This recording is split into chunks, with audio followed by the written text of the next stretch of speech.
Welcome back, ladies and gentlemen, to another episode of Double A Entertainment. Continuing from my list of my top 10 favorite film directors of all time, we are finally at the final two. And today I will be discussing a film director who I greatly admire, not only for his amazing work as a film auteur, but also seeing how he went from point A to point B is nothing short of a pure underdog story. So for today, I'll be ranking my least favorite Quentin Tarantino film to my number one favorite. And I say rank because even though he has technically released 10 films, he often considers Kill Bill Volumes 1 and 2 to be one single film, and in honor of that, I will be doing the same. So for today, here is my list from my least favorite to my number one favorite Quentin Tarantino movies. At number 9, Jackie Brown. Based on the Elmore Leonard novel Rum Punch, Jackie Brown stars the legendary Pam Grier as a flight attendant who was caught smuggling loads of cash for her arms dealer boss Ordell, played by Samuel L. Jackson. The two agents who caught her, one of which is played by Michael Keaton, make a deal with her that if she helps them arrest Ordell, she'll be granted her freedom. Also starring Bridget Fonda and Robert De Niro, I'm not a big fan of Jackie Brown. The film is a throwback to the blaxploitation subgenre of the 70s, which I myself am a huge fan of, and even though Tarantino seems to have a knack for not only resurrecting forgotten genres and even combining several, this movie seems to fall flat.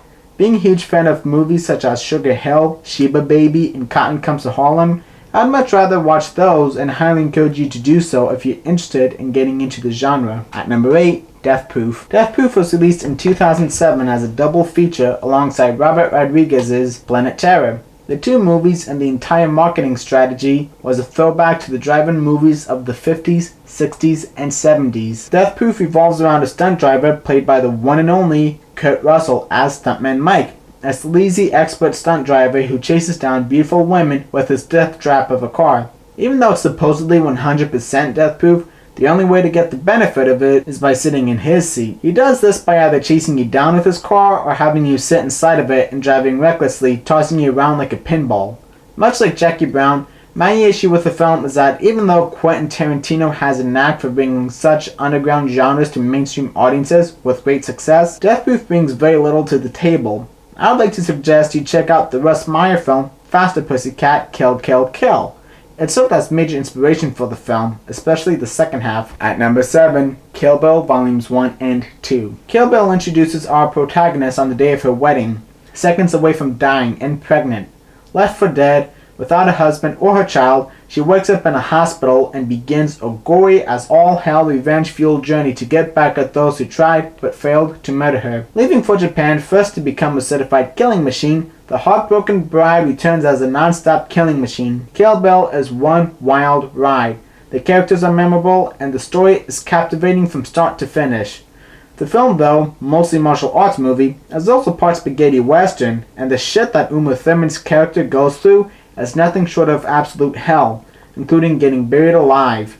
The fight scenes are the best in any movie ever. The gore gets to such an extreme level, Quentin Tarantino makes some of the scenes black and white. I would like to add that my personal favorite is Volume 1, and I absolutely love the anime sequence. At number 6, Once Upon a Time in Hollywood. Quentin Tarantino's latest masterpiece is a historical look at 1960s Hollywood and the Manson family massacre shrouded in a buddy comedy. Leonardo DiCaprio stars as Rick Dalton, an aging alcoholic television cowboy whose best buddy is Cliff Booth, his stunt double.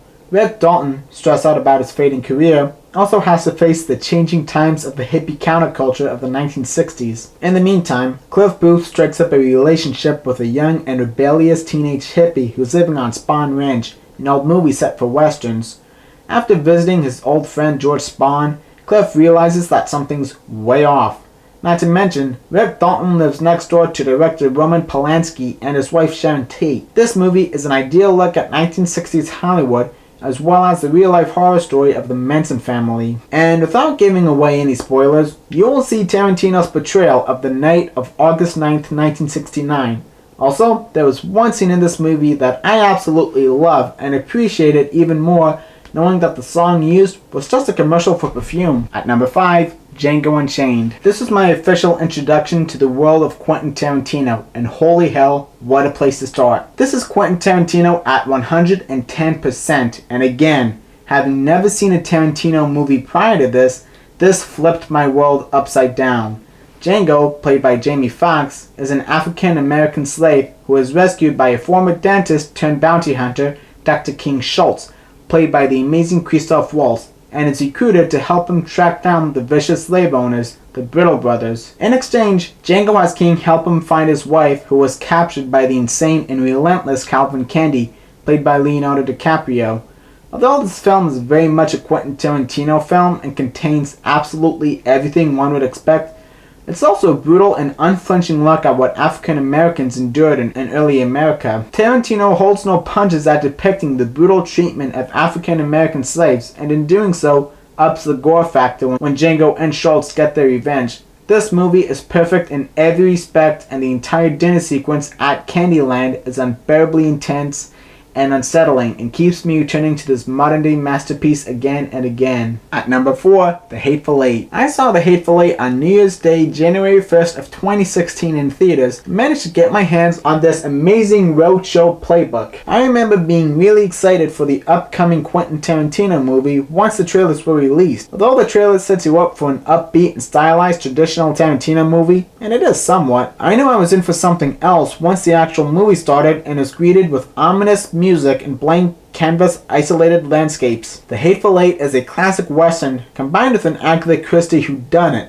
and I can confidently say, as an Agatha Christie fan, The Hateful Eight is the most effective whodunit mystery and was the most intense nail-biting experience I've ever endured in a movie theater. Despite the all-star cast, the film manages to make you feel really creeped out and uneasy from start to finish, as Kurt Russell and Samuel L. Jackson try to figure out which of their cabin mates is in cahoots with the prisoner Jennifer Jason Leigh, who is set to hang once she arrives at Red Rock. The Hateful Eight also contains the single greatest rubber band suspense effect in all of movie history, involving a cup of coffee and a spine-tingling aftermath. Although the movie is through and through a Tarantino film, it's incredibly eerie, surprisingly bloody for the setup, and absolutely terrifying from start to finish, including a really disturbing backstory involving Samuel L. Jackson's character. I was not at all prepared for walking into that theater. At number 3, Inglourious Basterds. Inglourious Basterds focuses on a platoon of 8 Jewish American soldiers led by Lieutenant Aldo Raine, played by Brad Pitt, who go on a maverick mission to hunt down and scalp Nazis. In this party, we have a former German soldier who successfully slaughtered a number of Nazis while on the inside,